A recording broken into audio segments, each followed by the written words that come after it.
Salvation, radio is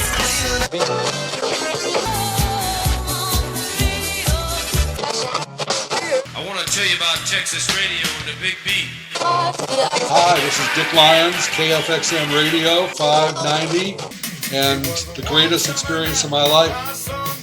It started out at midnight to 6 a.m., which KFXM meant 11 p.m. till 5:30. I think everybody started there, didn't they? I don't know, but I was lucky enough that Al was listening one night about a week after I started, and he said, "Gee, I didn't know you were that good. Can you do 7 to 11?" And I was, of course, tickled. Of course, yes.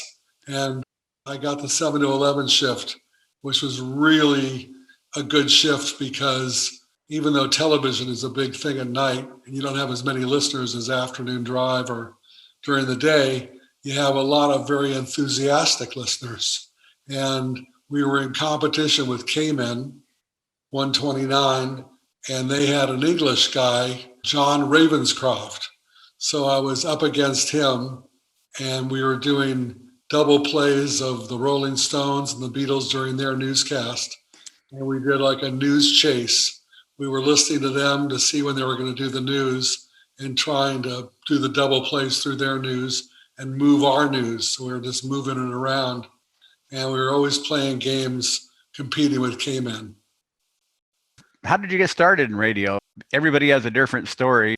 Yes, I have a couple things. My father was an amateur radio operator, and we actually had a 55-foot tower in the backyard with a rotary antenna, and he talked to people all around the world.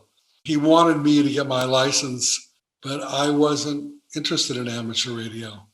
And cut to my mother, she used to sleep with a transistor radio because she'd wake up in the middle of the night and listen to talk radio. So I guess to get both their attentions, where I got the wild idea of, hey, I want to be a professional because I like the radio too. So there was a little station in Burbank called KBLA, 250 watts, and it was in a park. I think the city owned it at one time, but somebody else had bought it from them, and they brokered time. And during the weekends, KHJ and KFWB and KRLA, they play religious programming or public service, like between 10 o'clock at night on Sunday night and midnight or 1. So I bought time at $40 an hour, and I started out slow. I really didn't have any training at that time. I just wanted to do it. But my first shows were like completely scripted. I sold advertising on Ventura Boulevard in Studio City, where I lived. The record stores where I got my records, I wasn't in line for the record companies to send me product. And I sold advertisers. Interestingly enough, my engineer was Vic G. His real name was Vic Groupie, and he was on K-Earth for like 30 years after that. 25 or 30 years. He was on for a long time. So that was how I started. And then I went to visit KHJ, Boss Radio, and there was a gentleman named Ken Orchard. He was Real Don Steele's production engineer, played all the records and the commercials. And when I saw that, I really, wow, this is really cool. And he was like a mentor. He told me where to go to school, LA City College, and I'd probably need a first-class radio telephone license if I wanted to work for a bigger station. And we've been in touch through the years. He finally bought a radio station in Victorville, KVVQ, and another one in Bakersfield. And then he built an AM out in Victorville. He had the FM first. And I learned a lot from him. He was really great at directing me to where to go and what to do as far as getting an education. So that was very interesting. I did learn a lot at LA City College. They had a broadcast department, and there was a studio there where we could play disc jockey. And I always stayed really late because I wanted the studio time, and I pretend like I was on the radio recording and doing phone calls with people and just practicing. Paul Harvey News at noon, I wanted to get in there so I could hit the newscast on the network right on time. So I had a lot of really good practical practice there. Well, I was completely in love with radio. That was my only focus. That's what I wanted to do and where I wanted to go. So I got a job out at KNJO in Thousand Oaks, which was a little FM station. KNJO, I did the mornings, and then I had sales after. There was a sales guy that had Thousand Oaks, so they sent me out to Simi Valley, which is about 10, 15 miles away. And the station got into one side of the main street.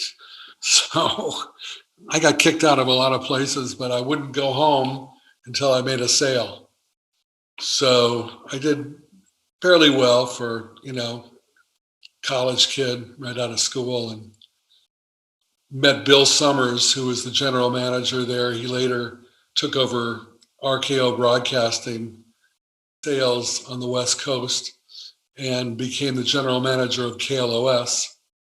And John Darren, who you may be familiar with from K-Men, he basically taught me how to run the board and stood behind me and said, you got to have how you get into the microphone open and how you get out when you close the microphone. And whatever's in between, you can say what you want. So that was fun. And getting up mornings wasn't the greatest. I lived in Tarzana and drove to Thousand Oaks every day on the 101. But I had a good time. They had a good time there. They were not promotion minded at all, but they were the radio station for Thousand Oaks. The biggest program was The Lost Dog. If you lost your dog, you'd call in, we record you and broadcast it. And that was the hottest thing and the easiest thing to sell sponsorship to. And we'd find dogs. We would get them. So. Was KBLA the first place you cracked a mic? Actually, yes, but it wasn't. It was brokering time. So I didn't feel as though I was actually working for somebody other than myself. What year was that? Probably 63, 4. It was getting close to 60 years, isn't it? Yeah, it's getting real close. KBLA had this huge audience because all the big stations, KRLA and KFWB, and I think KHJ at that time, but maybe not, they came later. They did religious programming and public service at night on Sunday night. So I had all their audience, but it was a little teapot station and it had a signal, but I know I had listeners because the phones were going crazy. Where was the first station then that you actually got paid for going on the air and you didn't have to sell your own time? Well, KNJO, they actually paid me for doing the mornings, and the sales were a bonus. I got 20% commission. So then after that, Caffey in Bakersfield, Tullis and Hearn station, and that had an incredible frequency, 550, only 1,000 watts, but 550 to 1,000 watts, maybe is like 50,000 watts at 1,500 or 1,600. So it had this great killer signal all the way to the ocean and back and up north. And you can get it in LA too sometimes. And did the overnights there. And that was very exciting. That was Boss Radio. It was a copy of KHJ and Bill Drake, but we didn't have the Johnny Man singers, but a wild and crazy guy, great salesman, was the general manager, Mike Thomas. And I knew Mike from KNJO because he used to bring business from Ventura radio station and do it on the side and give us contracts at KNJO. So he knew me, we became friendly. And when there was an opening at Caffey, I applied for it and got it. And that was the first time I was really on my own. I got an apartment in Bakersfield and I had my little Volkswagen Bug, 61 Volkswagen Bug, and worked there from midnight to 6. But I had some good experiences there because we did a lot of promotion. We had dances every week at Lake Ming, and we'd get hundreds and hundreds of kids there. We were the only game in town. There was no top 40 or boss 30 competition. Everybody else was middle of the road, and it was a separate market. There were 3 TV stations there too. So actually we had bigger ratings than any one of the TV stations. And they had a great sales team who really went for it. So it was very successful. And I'll never forget the day they let me do the weekends during the day. So I had like Sunday morning from 6 to noon. And I got a call about 8 o'clock in the morning on the hotline from Howard Tullis, the owner of the station. And he said, "Hey, Dick, I got Eastman with me." And Eastman was a big rep firm that repped the station. "And I'm going to sell the station to Bob Eastman. Make sure there's people at the station when I get there. I'll be there in about an hour." "Okay, Howard," whatever you say. And I rifled through the salesman's desks looking for some prizes. They had these gold pens they give to advertisers with cafe radio on them. I think I found maybe a dozen. So I said, this is while I was playing records. I was in the sales office looking for pens. I didn't have any prizes. So I announced over the air, the first 12 people before 9 o'clock that can get here, they'll get a free cafe pen, and I described it and made it sound even better than it was. And it was pretty cool. Wish I still had one. And by golly, there were 50 people at that radio station. We were in the middle of a field right outside town, dirt road to the transmitter shack. It's where we broadcast from, where we did everything from. And when Howard pulled up with Eastman, all the dust cleared, and he saw 50 people at 9 o'clock in the morning on a Sunday waiting for their chance to win. So Howard was pretty impressed. I have to give all the credit to the radio station, had this huge audience, because even when we went off the air for maintenance in the middle of the night, the phones would still ring like crazy. It was really weird. So after that, Howard sold the station, and I think he recommended me to Al Anthony at KFXM.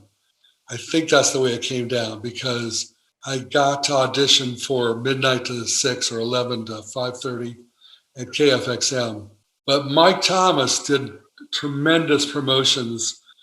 We had the Riddler, the Batman was the big TV series then. And one of the guys dressed up as the Riddler, and we hired a helicopter to come to Lake Maine, and we dropped hundreds of dollars in singles over these people. Don't ever do that, by the way. It's pretty nasty. But the helicopter had problems, so they couldn't take that helicopter. They got a crop duster helicopter. And the poor guy that was playing the Riddler, he got so sick from the fumes from the crop dusting poison. He was okay. He didn't have to go to the hospital or anything, but that's just a little sidebar. But that station was a flamethrower, and they still were calling me on the phone at night. "Hey, where is Al Anthony?" 5 years later. Al had such big ratings there and did all his crazy promotions. So it was a great place to work, and you really felt like part of a team. And every station is a little different, but once you get it down, KFXM had some pretty cool control boards too. Like the records would start when you touch the button, and other stations, you'd have to slip start them. The turntable would be rolling, you'd be holding onto the record queued up, and then let go. It was a lot more complicated. KFXM was very modern, and the format was loose, was still top 40, but Al had everything organized really well, Al Anthony, and the records were all there, whatever we wanted to play, but we had a big box of oldies, and then thousands of records behind us we could pull from. So we knew what to do. I don't ever remember being in a jock meeting. I remember Al talking to us and telling us what to do, but I was very impressed when I got there. On the way there, I just bought a new Pontiac. I couldn't afford a GTO, but I got the Le Mans. And I'm driving down the 10 freeway. listening to KFXM pound through Pomona, and I hear California Dreaming. And I'll never forget that feeling, you know. It was my dream come true to work at a radio station like KFXM that had a big competitor like K-Man. And then my first day in, when I got trained, there was a DJ who was an old pro, Barry Boyd, Canadian guy. And I was used to working, maybe standing up at Cafe in Bakersfield. We were just pounding, you know, like the old Case Shay. And this guy was sitting back, legs crossed, relaxed, had the microphone pulled up in front of his face. And I couldn't believe it looked so easy. You know, he made it easy. He was a great guy and a great disc jockey too. He was really good. But later I was promoted to his shift. I got afternoon drive after I did 7 to 11. That was really exciting. That's when things started really firing up. And Al was giving away cars and doing everything he could think of.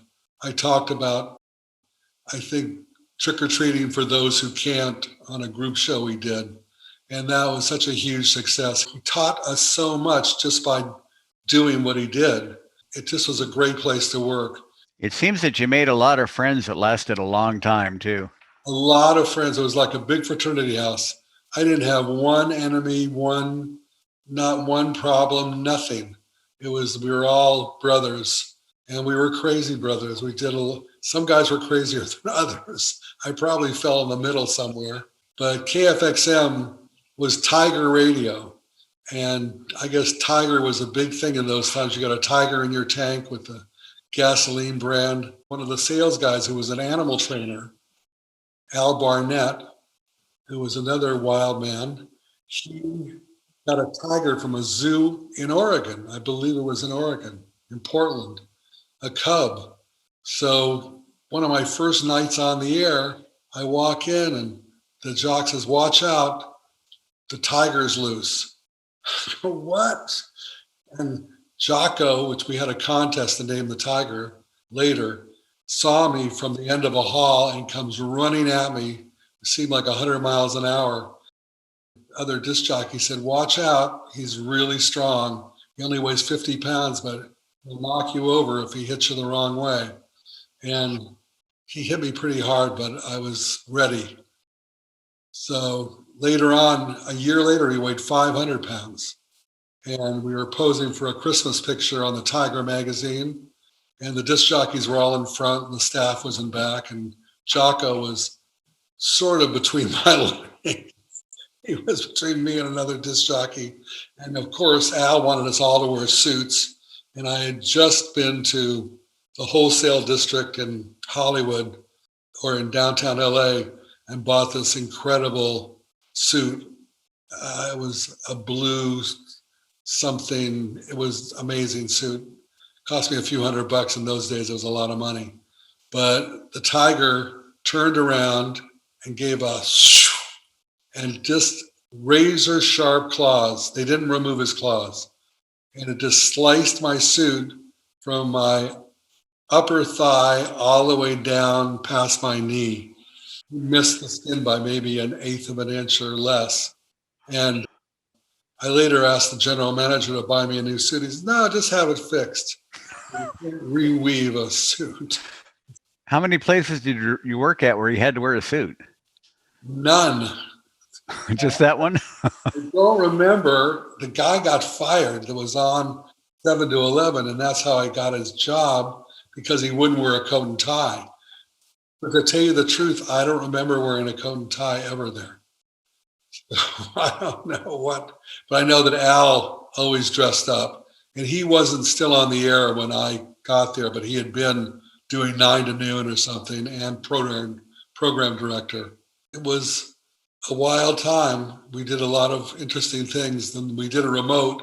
They bought an old milk truck and made it like a tiger cage and painted it with tiger stripes.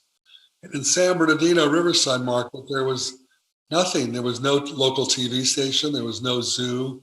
The disc jockeys were the dominant, celebrities. So just when we showed up, people showed up. But when we brought that tiger, oh my gosh, there were people coming from everywhere. They wanted to see that tiger. I think he was friendly, but probably about as friendly as Siegfried and Roy's tiger. He had his way. He might have taken a bite. I think you did remotes from almost every branch of Sages there was too, didn't you? We did a lot of remotes and a lot of promotion, just constant contest. That was Al's key to success. He says, I don't care what it is, just give something away every hour. And he, of course, had the famous contest, what color socks am I wearing? I tried to talk him into wearing one red one and one black one, but he wouldn't do it. And it was always, action. There's like at night when I was on, there were a lot of young kids and beautiful women coming to take a look at us through the glass and watch us. And it was action. There was the Holiday Inn, which was an upscale Holiday Inn, and they had a huge buffet at lunchtime. So when I was doing afternoons, Al wanted me there at 11 o'clock in the morning to do the news because I had trouble getting there in time, and he wanted guys to do production before they went on the air. I went on the air at 2. So we used to go over for lunch after doing the news and have this huge buffet and come back. I mean, it was the life. So when K-Men called me to come over and talk to them about working there, I didn't want to go in the building because I didn't want the word to get around, that I was interviewing a K-Men, because all those jocks, it's their business. They have big mouths. So I told Brian, I said, I can come to your house. So I went over to Brian Lord's house. He lived in an apartment in Redlands, I think. And he interviewed me and offered me middays at K-Men for about, I guess, maybe 30% more money than I was making. I think I was making $600 a month with Al, and he offered me $850 or $900. And I said, sorry, I just can't leave KFXM. I'm having too much fun. I think that was a smart move too. As I'm thinking it over, I don't think there were many jocks that just worked at KFX only. You and Bobby Blue are the only two I can think of. Oh, interesting. I know Johnny Helm went. Yeah, everybody did, I think. I just had too much fun. I had this special relationship with Al. I don't know. There's a few times in my life where you work for somebody you really connect with, and it becomes a team thing where you're really on it. And he knew how much I was into it and the station and how enthusiastic I was. So even when I got in trouble, and he took me to his office and started yelling and screaming at me and pounding on the desk and broke his watch into 1,000 pieces, which would have upset me more than if it was me. But I was sort of sitting there having an out-of-body experience, watching Al explode and never fearing I was going to get fired, or he never threatened to do that or anything. So we had this really cool relationship. Did he cool off as quick as he got fired up? Yeah. He cooled off. He liked my work. He really used to compliment me. I had that tiger roar recorded. They used it for the station IDs and stuff, but I used it when I said my name, Dick Lyons. Rawr. I remember that. You do? Yeah. Yeah. Just to backtrack for a second, my mom used to listen to KGIL, where I later worked, and I was maybe 10 or 11 years old. She won some tickets to the circus on the air. She won a prize. She was one of those people that called to win prizes. That's how much into radio she was. And it came time to go, and it was a real windy day, and my grandfather, her dad, called and said, don't go. I'm afraid the tent's going to blow down. I was really disappointed, but my mother listened to her father. So we never really got to go. Did the tent blow down? No, but I think years later, I think it did. How about some of the concerts at KFXM? Oh yeah, I did some concerts myself and with KFXM. James Brown was the big deal. And other than Al Barnett with the Tiger, there was a few other salespeople that I worked with very closely. And I never really worked with salespeople at other radio stations that much, hand in glove. And Bill Bellman, who was an old timer there and an ex-disc jockey, he had Polka Willie on the radio on another radio station, and Bill the Bellman, but he was a really good salesman. And he introduced me to James Brown's frontman, and they hired me to MC his concert at the Swing Auditorium. And James and I, I'm sort of the kind of guy, I like talking to people and I'm not afraid. So we became friends. And he said, look, I'm coming back here for New Year's. Do you want to do New Year's? I said, sure. He said, well, here's $100. And in those days, that's like, I don't know, you figure it out. So he said, go buy a tuxedo. I want you in a tuxedo. So I did New Year's. And then he came back the next summer. And in Ontario, it wasn't the theater in the Round, it was an outdoor venue. He did like 8 nights in a row. And he asked me to MC that. He had his own MC, but I was the MC before the MC. And then asked me to go on tour to Europe with him. So I said, what, and leave radio? Oh no, leaving radio. I'm into radio. I had a concert with a 3 Dog Night and a couple other hot groups at the Swing. My favorite story, though, is Grace Slick from the Jefferson Starship, Jefferson Airplane at that time. I emceed that show. And I talked to her before the show. I said, what's your first song? And she said, Somebody to Love. And I said, I have an idea. Do you mind if I share it? And she said, no, go ahead. I said, when I introduce you, come out and kiss me, or I'll kiss you, and then do Somebody to Love. And she looked at me like, what? No, she said, that's too corny. The audience will know. That'll never work. So I said, okay. I thought I'd come up with an idea. She comes out, grabs me, and lays a big kiss on me after I introduce her. And of course, I was surprised. And I think that's what she wanted, not to be set up. So to get reaction. And the crowd went nuts. And she goes right into their biggest hit, other than White Rabbit, but Somebody to Love. And that was a big deal for me. What was the carrot and the stick that finally lured you away from KFXM? Well, I always wanted to go to LA.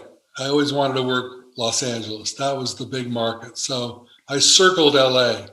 I worked at, the Thousand Oaks station. I worked a short time at KACY, which is where Bob Eubanks and a lot of big disc jockeys came from in Oxnard. And somebody came back from being in the Army and they had to give him his job back. So I was the last in, first to go. Did they lure you away, or you just wanted to go to LA as the reason you left? Both. They called me through a record promoter. Record promoters were always hanging around KFXM because that was a market to get into LA. And this one gentleman, he was a really nice guy. He knew Charlie O'Donnell, who was Dick Clark's announcer, like the Ed McMahon of Johnny Carson. Mm-hmm. And Charlie was doing mornings at KGBS. It's a 50,000 watt daytimer and 24-hour a day FM simulcast, 97.1 FM, which is still around, and both stations are still around. So he got me an audition. I guess they asked for a tape, or somehow I got the job, and they put me on, believe it or not, afternoon drive. No, I think I did midnight to 6. And Emperor Hudson used to come in late at night and had been out partying a little bit. And he said, wake me up at 5:45. He went on the air at 6, sleep on the couch all night. And smart, he didn't drive. And he and I became very friendly. And he taught me a lot. I used to go hang out at KRLA at night too. I'm sort of a night owl, sit with the engineer, and when he came in the morning, I'll never forget, he made hot chocolate and coffee together. He mixed it. Then I worked with him later, and I worked with Bill Balance and Roger Christian, who was at Boss Radio KHJ and wrote a lot of Beach Boys songs, Don't Worry Baby, Sidewalk Surfing for Jan and Dean. And he was a really cool guy. He followed me on the air after I got afternoon drive. And then Landry came, Hudson and Landry. They were a comedy team. Is that where they first teamed up? Yeah, that's where they first teamed off. Hudson was like Jonathan Winters. I mean, he was hilarious. He was great. He was just an amazing guy. Yeah, I think Landry's kind of the straight man, wasn't he? Yeah, but Landry was funny too. Real talented guy. The ratings came in, and we actually, believe it or not, somebody can check the records. I think we were number one. The mornings and the afternoons. It was during the summer, so we were on late. We didn't have to go off the air early because of the sun going down.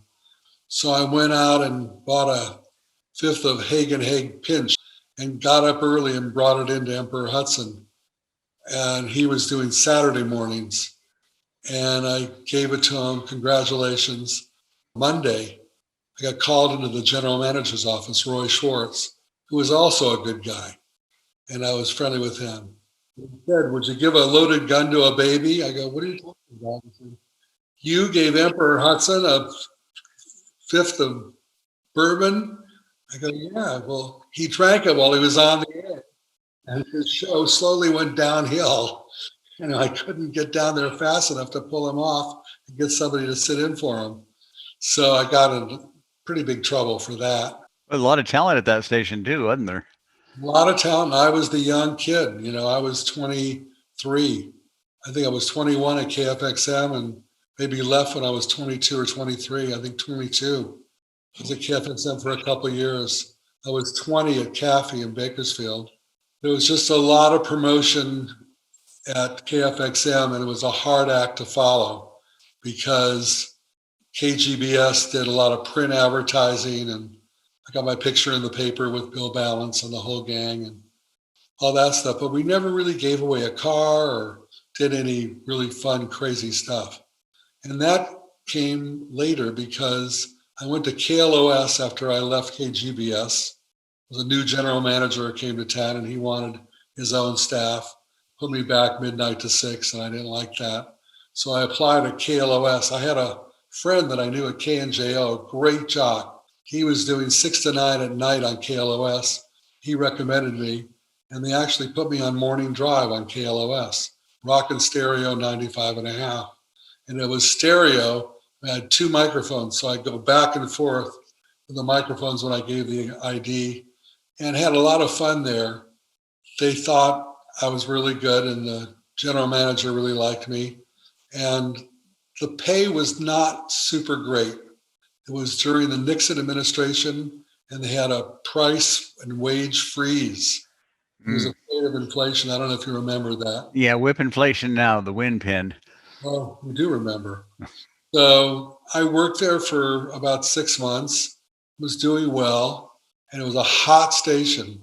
FM was coming into its own, and album-oriented rock was the big new deal in town. So they wanted me to sign a 5-year contract. And that I couldn't, if I broke the contract, I couldn't work at any of the 7 owned and operated ABC radio stations, which included New York and Chicago, all the big markets. And I didn't want to sign the contract because the money was so low. So they fired me. So I left there and went to K-Rock, where John Darren was the program director, and he and I were friends, and he gave me weekends. And I worked with a lot of big disc jockeys, guys that were from New York and Chicago, big names that they brought in.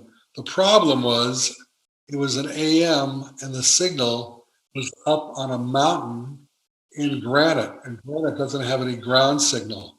So the signal was not great. It was up at 1500 too. And I think it was maybe 5,000 watts. So it maybe covered the Valley and Hollywood, but they were major players. They gave away cars all the time, trips to Hawaii. And I had friends calling me on the phone, "Hey, let me win that car. I'll split the money with you. I'll sell the car." I go, "What? I'm in radio. I can't do that. I don't want to ruin my career." Not that I would do it anyway, but that's how important radio was to me. So I worked there for a while, and then I got into sales, back into sales again. Didn't you work on a station license in Mexico? Oh, right, right. XERB, which was Wolfman Jack Station. And that was a flamethrower. They had this, I think it's still on the air. I I believe the story goes they were on a barge out in the ocean where the transmitter was with a generator. And the radios all went in the salt water. And the signal at night was the 7 western states, Canada, and Mexico. This incredible signal. Was it like 100,000 watts or something? Supposedly 250,000. Oh man. I heard you couldn't wear Levi's and walk in there because the rivets, there was so much radio frequency that the copper rivets of the Levi's would burn through your skin. So I know you're an electronic engineer. You probably know if that's true or not. Well, that can't be healthy for you, having that kind of RF around you all the time. So we worked from a studio in Hollywood with reel to reel. Every hour was reel to reel. And then they sent it by Greyhound bus that night for the next day so I could listen to my own show, usually driving to work if I wasn't on the air at the same time. Oh, you didn't have to stand out on the barge then and do it from there. No. I did get to meet Wolfman Jack at a concert in San Bernardino, and he was the most tremendous talent. I had listened to him on my Crystal set from another station in Texas, well, it was in Mexico, Del Rio, Texas. And I could get the station in Studio City in my bed on a Crystal set. It was so powerful. And so to finally meet him, that was a big thrill for me. So I got into sales somehow by hook or crook from KLOS and K-Rock and XERB, and went to work for a little station in the valley called KVFM, and met the general manager and met a great production guy, Jack Roth, who's one of the kings of production, could do anything. And the station had been sold, so he let me do whatever I wanted. I had my own talk show on Friday night and interviewed interesting people. And that was something I always wanted to do, a talk show. It's called The Human Hotline. And then I went to work for K-Surf, which was in Santa Monica, a 3,000 watt station where the antenna was on the roof of the Lawrence Welk Tower on Ocean Avenue in Wilshire. And the tower was, I don't know how many stories, maybe 15, 16 stories high. The signal got all the way out to the 405 and all the way out to probably Catalina in the ocean. And I sold for them, and George Barron was the owner, the first Hispanic to own a radio station in the United States, according to him. And I sold a lot of advertising, did a lot of promotional stuff. And I got my old friend from KVFM, Jack Roth, to work as production. Yeah, Jack Roth could do all the voices from TV shows, from everything. And I had a optician that wanted to advertise, and I used to use commercials to sell advertising. And Jack put a commercial together, which was Edith and Archie from All in the Family, doing both voices. And boy, the guy bought it, and it worked. A little station, and he was in Santa Monica, of course. And that was really, really fun. We did a lot of commercials and a lot of sales. So I made a big impression on George Barron. And I left there to be a salesperson at KGIL in the Valley. They had quite a stable of talent there, too. Yeah, Dick Whittington and a lot of really great guys. And it was a great station. It was the real thing. Rick Buckley was the owner. He had inherited it from his father. They also owned WOR in New York, a station in Monterey, I think it was called K-Ocean also, and a station in Portland, Maine. Anyway, they were a chain of stations. WHN is a big deal in New York. Oh, yeah. So I sold there for a sales manager, Steve Angel, who was another wild man who really appreciated a good salesperson, you know. And then I got offered a job back at K-Surf, new owners. And they called me, George Barron had recommended me. And I'd already had children and bought a house in the Valley and went over and interviewed with them. and they offered me a sales manager. I said, well, why should I do a lateral move? You know, they go, well, what do you want? I said, I want to be the general manager. Oh, well, the owner, Jack Siegel, he wants to be general manager. How about station manager? I go, well, what's the deal? Well, you can trade out a car and all this stuff. So I went and traded out a new BMW. I really, really did well there. There were no salesmen. I had to go on the air and ask for people that were interested in sales that had some experience selling something successfully to come in like a cattle call. And about 20 people showed up, and I interviewed them all for 3 minutes apiece. And the winners got to come in for the final interview. And I actually found 3 or 4 really good salespeople. So that was a big success. We were at 103.1, and we found out a station was for sale at 103.1 in Newport Beach, KOCN. We called it KOcean. So the owners bought that, and we didn't simulcast. We ran separate local stations. I had a great staff there. I inherited some really wonderful people who I'm still in touch with, some of them. One's a close friend, Dave Schaefer, who is my sales manager. I'd think of an idea and he'd just do it. He was just amazing. Gave away a new Corvette. This was a station like Coast. And we had the sound of the surf, the ocean at the breaks. I think Coast might have done that either before or after us, but we were just on fire there. We made it an Orange County station, and we still had the 3,000 watts. We were trying to get the extra wattage, but we never got it. But we had a decent signal, and that was really fun. I was general manager finally there and doing all kinds of promotions and giveaways, and got some great jocks, some guys from KFRC in San Francisco to do mornings. A guy I'm still friends with to do afternoons, Dick Heatherton, who was on WCBS in New York, which was like K-Earth, the oldie station in New York. He wandered in one day and said, I need some work. Are you interested? I go, hell yeah. A real pro. I had Talia, who was on the Wave, and she was between gigs. I think she later went back to the Wave. She was fantastic on middays. And at night, I had a guy who sort of was just a good disc jockey. He wasn't anything special. I said, why don't you be the love guy and take dedications at night? He said, okay. And man, that took off like crazy. And I even had a great overnight guy who was from the Wave, who had this big, deep bass baritone voice. And he was like black velvet, just amazing. Got a call from him one night about 3:00 in the morning. Hey, Dick, we're off the air. No power. The whole place is dark. I said, I'll be right there. I called the engineer, or told him to. And we were in a business park, very nice, overlooking the ocean. It was beautiful offices, even nicer than KFXM, really upscale. But it was so dark, so black, I couldn't see anything. And I don't know why I didn't bring a flashlight. I didn't think of it. It was before cell phones, so I didn't have a light. And all I could see was the glow of a cigarette on top of the stairway. I couldn't even see the stairway. I go, Bob, the guy's name was Bob. Yeah. I said, is that you up there? He said, yeah, come on up. So we ran a line, extension cord to the next building. The engineer luckily had all these extension cords and plugged into the electricity on the other building and went back on the air.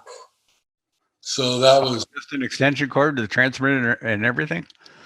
The transmitter was in a separate place. Okay. Well, it had its own power. It just was the link and our own power in the studio. So we went back on and it worked. I made a deal with the Academy Awards to have a contest on the air. Which movie was going to win the Best Picture, Best Actress, Best Actor. And I made a deal with the local AMC called Edward Cinema at that time. It was a big chain in Orange County. And I did a film before the movie starts, where they play the coming attractions for the contest. I did a tie-in with Coca-Cola Fountain, and they paid. And couldn't get Jiffy Time popcorn for the popcorn, but I got Coke to sponsor it. The prize was a trip to Cannes for the film festival, tickets Wow. to the Academy Awards. They filled out the contest card at the movie theater and dropped it in a big bin. Well, I had thousands and thousands. These Edwards Cinema had dozens of locations. So we're sitting in the conference room going through these, and we found 100 winners. And then we had to have a drawing of the winners. And we were ready to give the thing away. And I got a call from Mr. Edwards. He said, oops, he said, I thought I was going to get tickets to the Academy Awards. I don't have any. I go, the FCC, I got to get some tickets. I got to find some somewhere.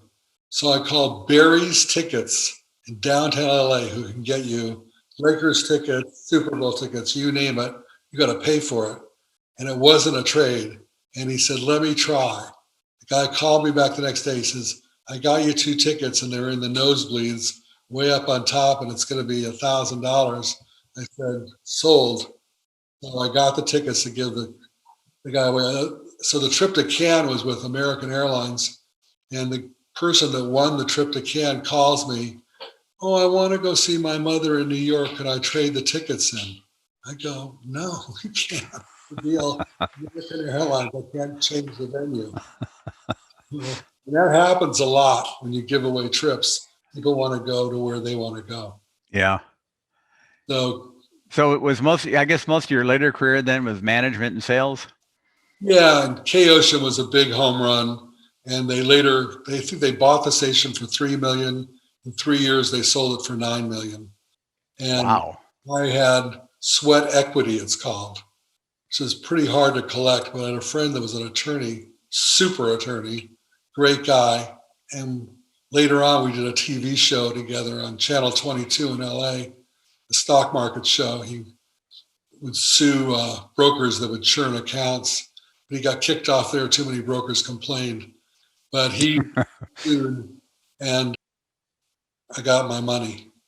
So after K-Ocean, let's see, I'm trying to remember where I went. Oh, I went to Kick FM, the country station, Art Astor in Orange County, a sales manager. And he said, you're the only sales manager I ever hired that could make the meter move immediately.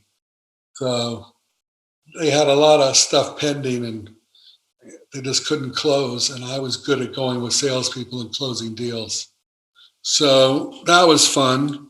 Then KBIG went into a marketing deal with Kick FM, which I don't know if you know, but I'm sure you know it's a big LA station. Yes.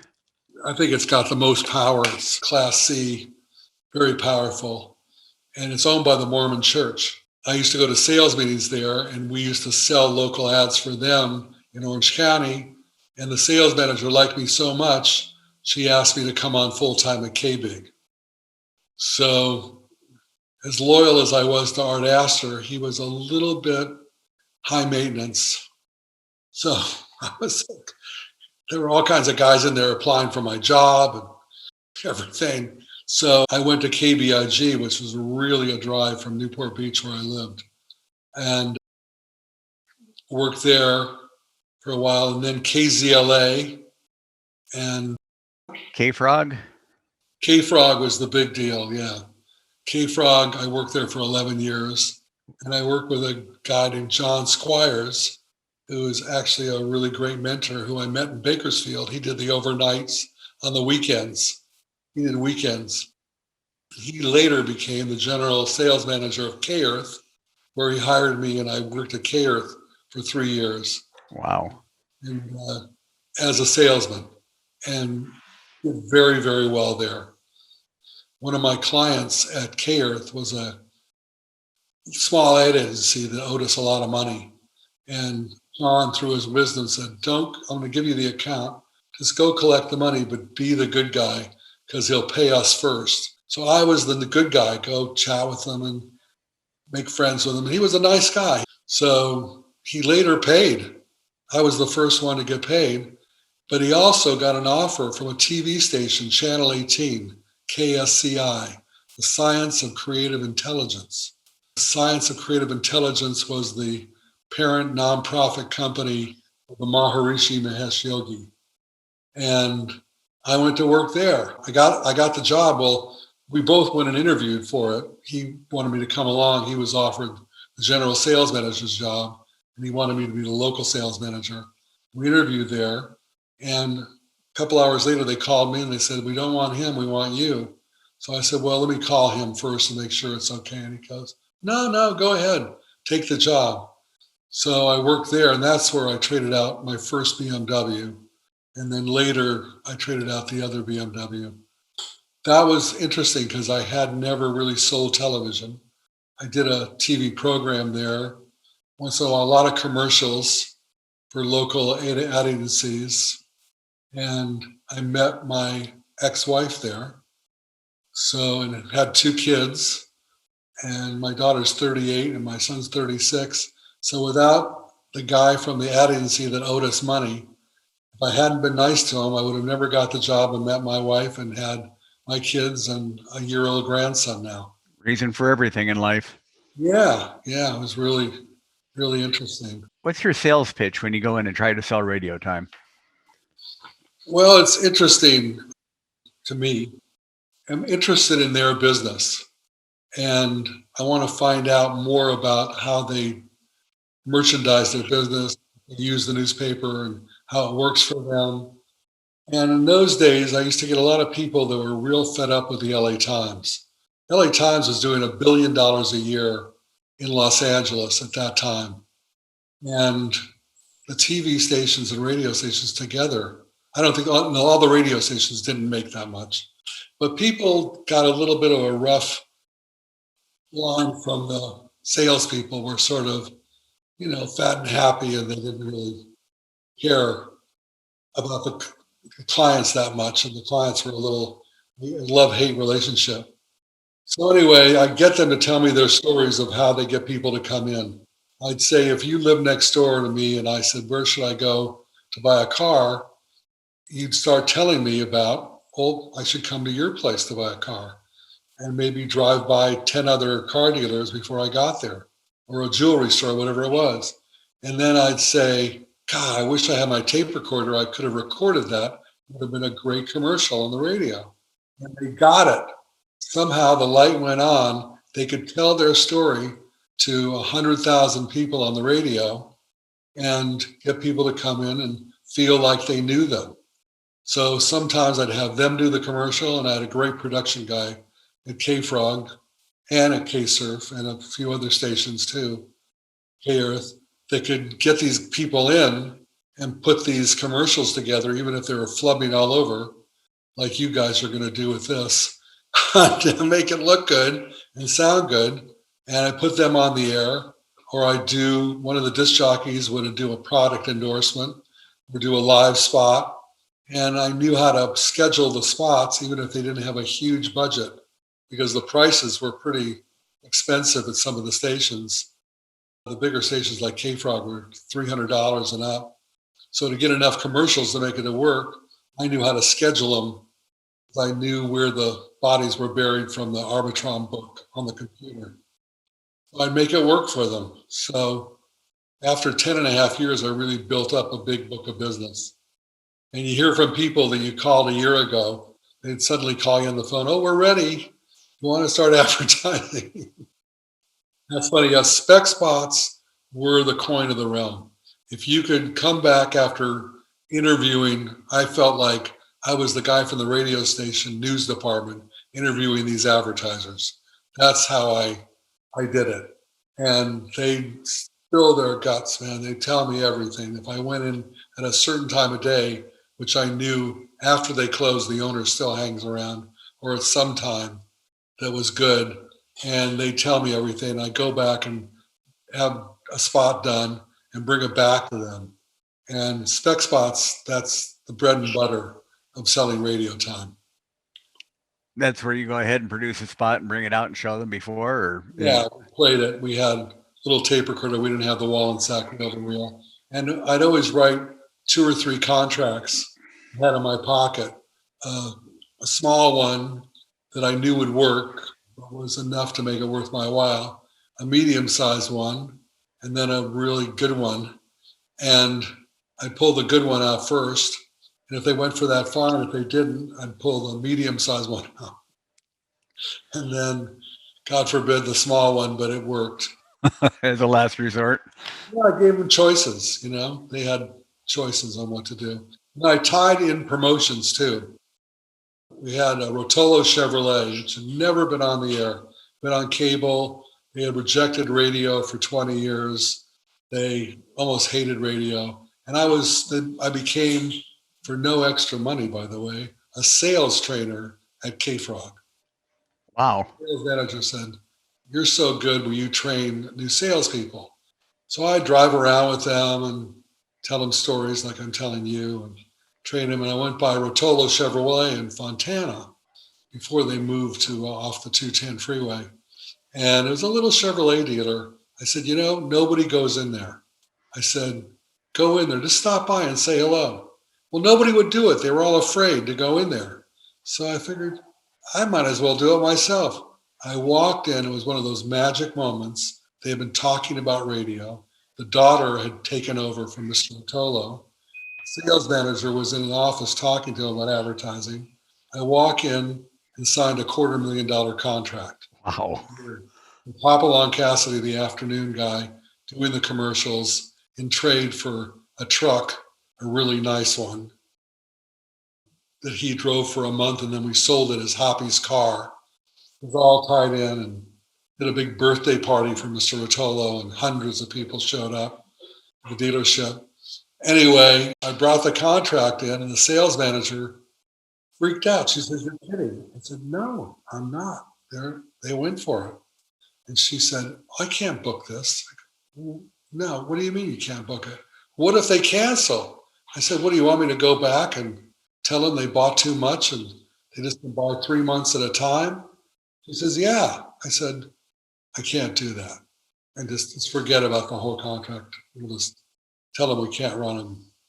"Well, okay. If I just don't want to get a big cancellation, you better do a good job." So that went through, but that sort of freaked me out. Oh my God. What's your most interesting trade out story? My Jaguar, when I was at K-Ocean, I had the BMW when I was at K-Surf, the 5 Series. And then the little BMW was at the TV station. But there was a big Jaguar dealer in Newport Beach on Pacific Coast Highway. For some reason, Jaguars were a big deal. It's like Range Rovers here now. It wasn't Mercedes, it was Jaguars. Although the biggest Mercedes dealer was in Newport Beach too. But Lee West, he had this Jaguar dealer. And I went in and pitched his ad agency, which was a really smart young woman who I hired to be the ad agency for K-Ocean later. And I made a deal to trade out a new Jaguar XJ6 silver. And what I did was I said, "You guys make the payments. I'll sign the contract. I had good credit with my credit. And then you have to advertise cash with the trade." And they went for it. And that's what I had done for the other cars too. But that was a really great trade. I have really fond memories, I guess, of all the stations. Johnny told me something off the air with you privately that sort of surprised me. And after I thought about it for a while, I got it. He said, "I listened to you in high school at KFXM, big fan." And he said, "You went to KGBS. I listened to you. I followed your career." And he said, "I have to tell you, you sounded better at KFXM than you did at KGBS." And that's because of Al letting us do whatever we wanted to do, basically. As long as you didn't, have dead air, Al let you basically do what you want. Yeah, you're free. You're free. It was a warm summer